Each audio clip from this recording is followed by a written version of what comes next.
एक योगी की आत्मकथा परमहंस योगानंद। अध्याय 37। मेरा अमेरिका जाना।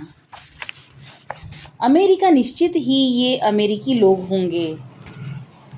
मेरे अंतर्मन की दृष्टि के आगे अमेरिका का सुंदर दृश्य था, जहां ढेरों अमेरिकी चेहरे मेरे सामने से गुजर रहे थे। रांची स्कूल के स्टोर रूम में रखे धूल धूसरित बक्सों के पीछे मैं ध्यान में बैठा था। उन छोटे छोटे बच्चों के साथ व्यस्त समय में एकांत कोना ढूंढ पाना बहुत मुश्किल था। आंखों के सामने का दृश्य जारी था। ढेरों की संख्या में लोग मेरी ओर एकटक देखते हुए मेरी चेतनता के स्टेज से कलाकारों की तरह गुजर रहे थे। स्टोर रूम का दरवाजा खुला। हमेशा की तरह एक युवा बालक ने मेरी छुपी हुई जगह ढूंढ ली थी। विमल, यहाँ आओ, मैं खुशी से चिल्लाया। मेरे पास तुम्हारे लिए एक खबर है। ईश्वर मुझे अमेरिका बुला रहे हैं। अमेरिका? जिस अंदाज में बच्चे ने कहा, ऐसा लगा जैसे मैंने कहा हो मैं चांद पर जा रहा हूँ। हाँ, मैं अमेरिका को उसी तरह खोजने जा रहा हूँ जिस तरह कोलंबस गया था। उसने सोचा कि भारत को उसने खोज लिया है। निश्चय ही भारत और अमेरिका के बीच जरूर कोई कार्मिक संबंध रहा होगा। विमल वहां से भाग गया। शीघ्र ही उस 2 पाँव वाले समाचार पत्र ने इस खबर को पूरे विद्यालय में फैला दिया। मैंने आश्चर्यचकित स्कूल के स्टाफ को बुलाया और उन्हें स्कूल की जिम्मेदारी सौंप दी। मैं जानता हूँ कि लाहिड़ी महाशय के योग की आदर्श शिक्षा को आप सबसे आगे रखेंगे। आगे मैंने कहा कि मैं तुम सबको पत्र लिखता रहूँगा। यदि ईश्वर ने चाहा तो किसी दिन मैं वापस आऊँगा। जब मैंने रांची के धूप से चमकती फैली जमीन और छोटे छोटे बच्चों को देखा तो मेरी आंखें भर आई। मेरे जीवन का एक निश्चित आयाम पूरा हो चुका था।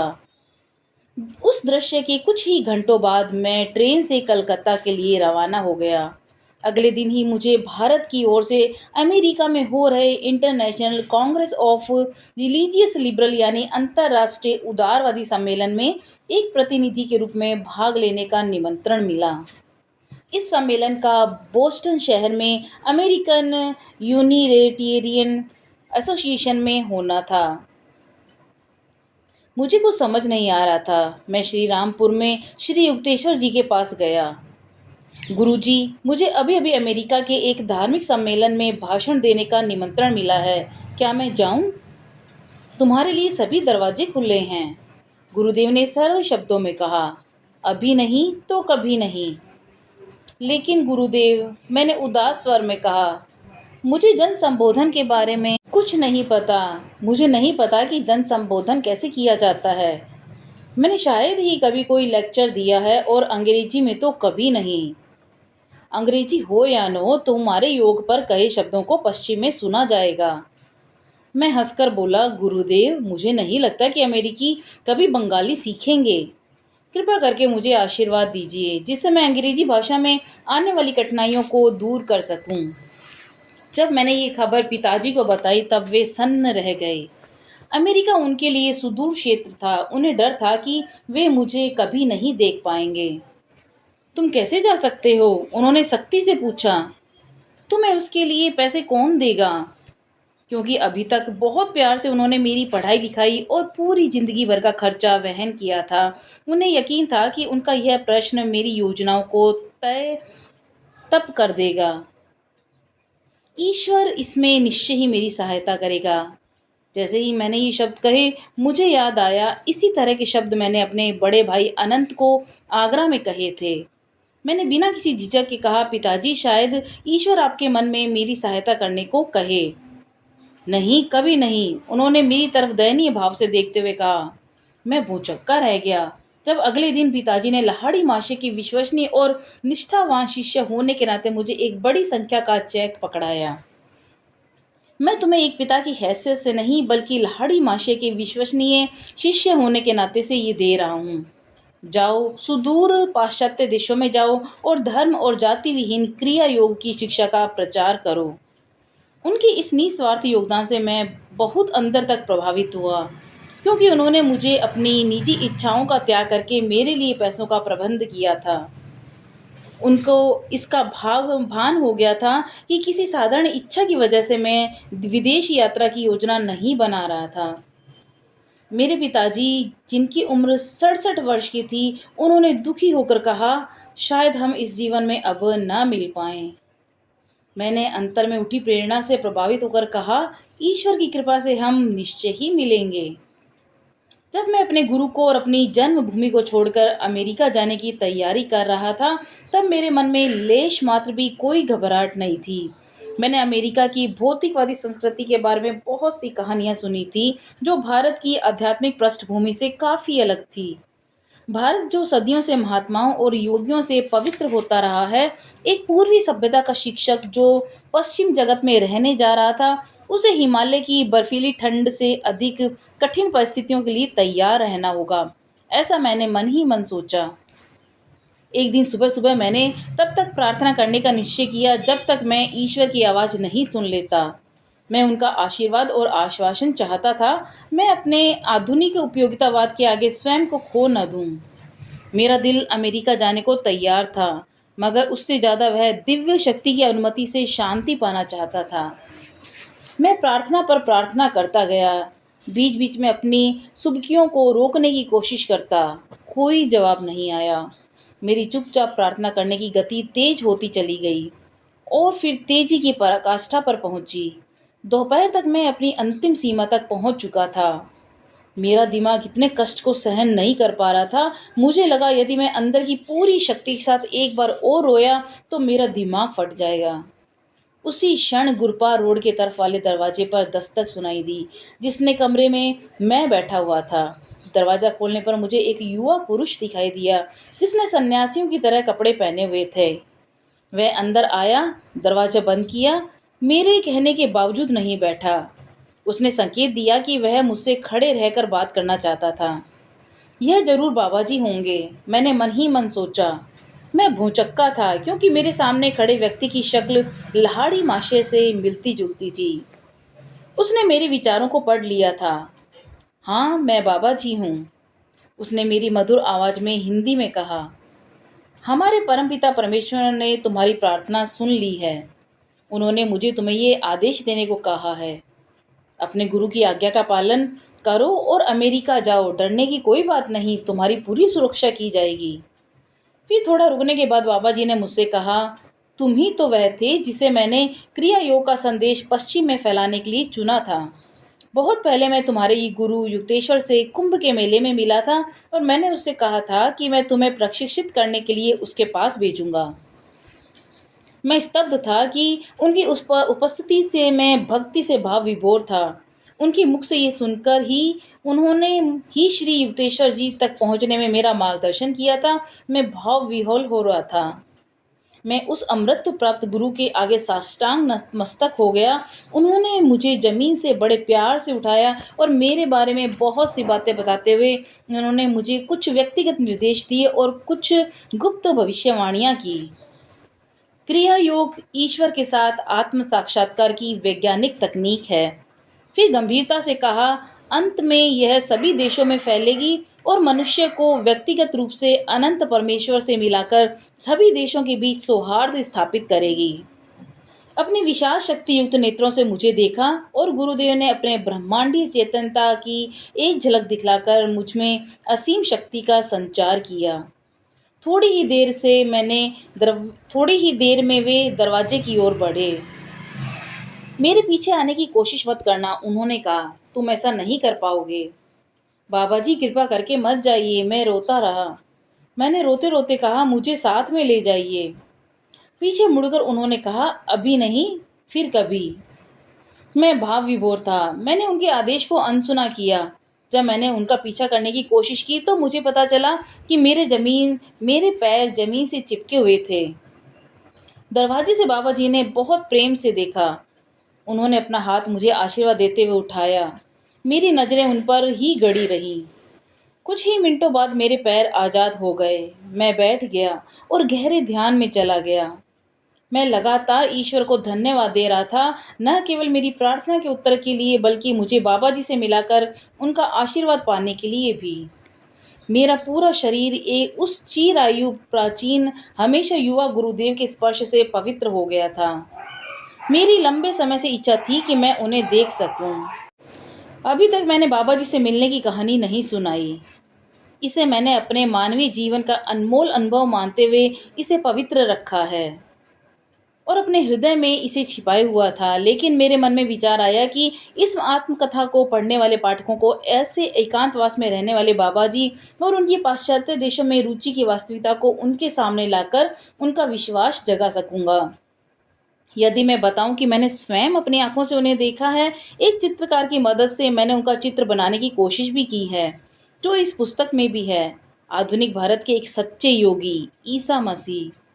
जिस दिन मुझे अमेरिका के लिए प्रस्थान करना था, उस शाम मैं श्री युक्तेश्वर जी के पवित्र संगत में था।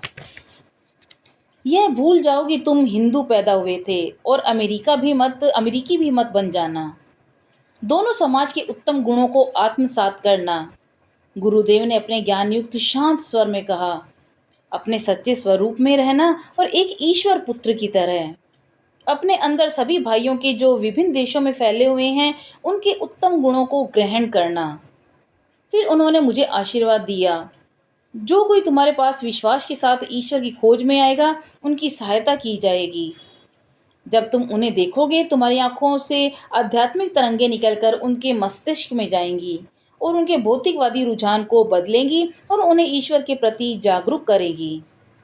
उनके यह दोनों आशीर्वाद मुझे बहुत ही अच्छे ढंग से प्राप्त हुए हैं। मैं अमेरिका अकेला आया था।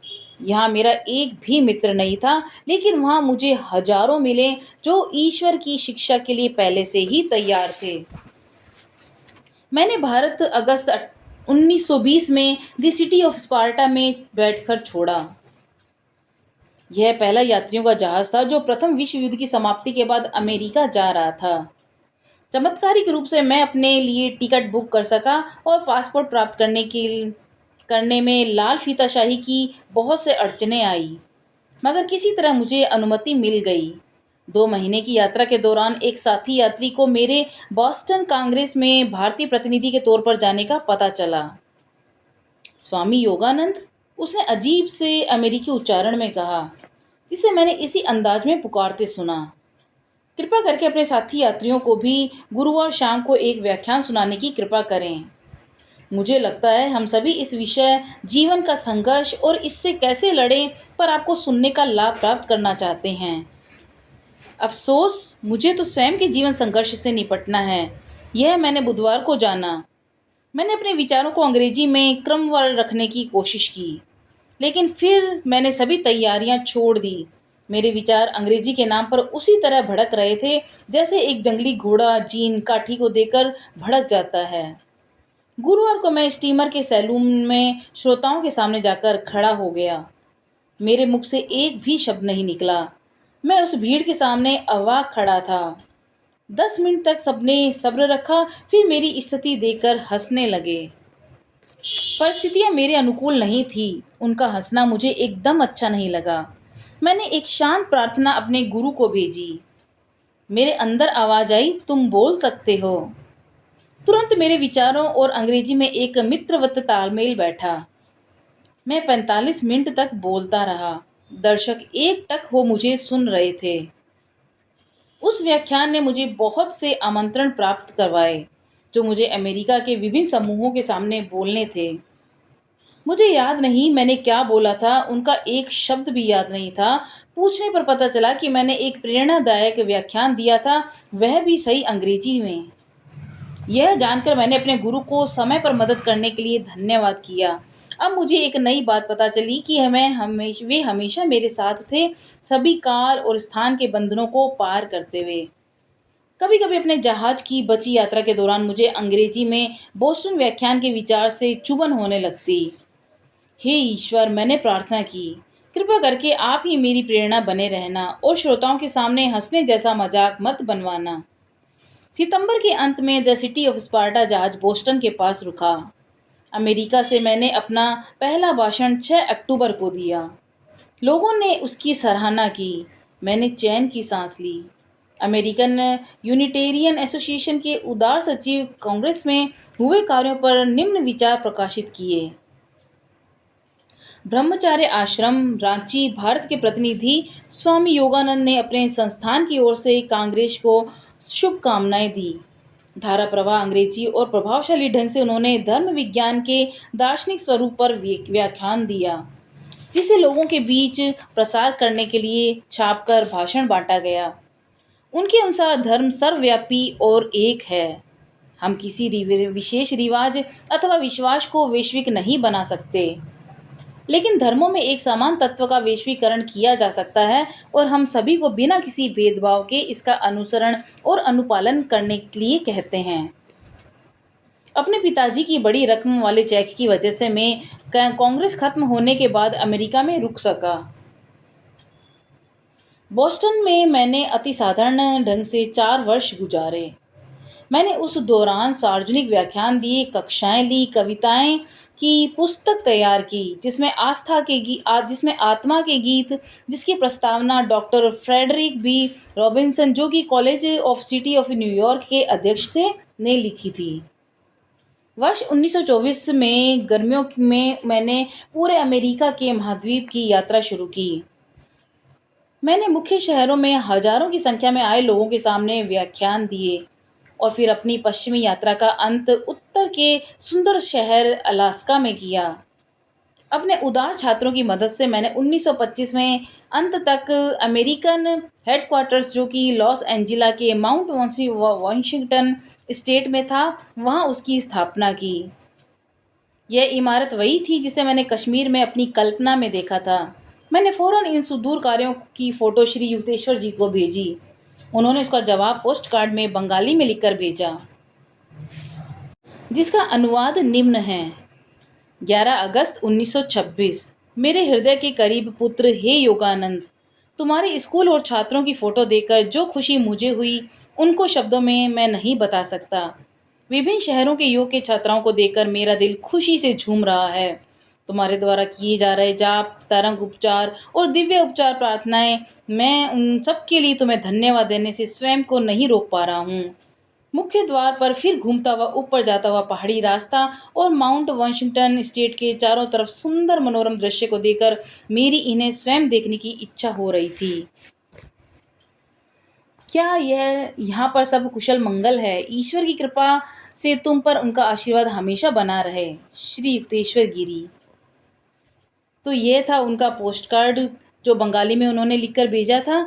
वर्ष बीतते गए, मैं अपनी नई भूमि के हर हिस्से में हजारों क्लबों, कॉलेजों, चर्चों और हर प्रकार के श्रोताओं के सामने व्याख्यान देता रहा। हजारों अमेरिकियों ने मुझसे दीक्षा ली।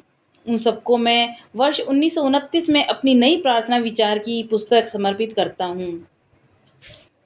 कभी कभी महीने के शुरू में माउंट वॉशिंगटन और अन्य सेल्फ रियलाइजेशन फेलोशिप केंद्रों के रख रखाव के बिल पर बिल आते, तब मुझे भारत की सरल सादगी भरी शांति याद आती है।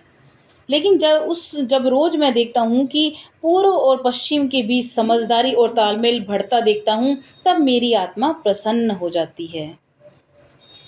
तो ये था आज का अध्याय, जिसका शीर्षक था मेरा अमेरिका जाना। तो उन्होंने अपनी ये अमेरिका यात्रा का आज खूबसूरत वर्णन किया, जिसमें कि उनका जो डर था, उसमें कैसे वहाँ पर जाके वे अंग्रेजी भाषा में बोलेंगे, कैसे लोगों को अपना व्याख्यान देंगे, तो किस तरह से श्री उनके गुरु युक्तेश्वर जी और महाअवतार बाबा जी ने उनका सहयोग किया। तो ये बहुत ही अद्भुत था।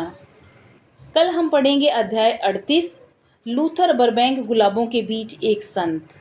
तब तक के लिए नमस्कार।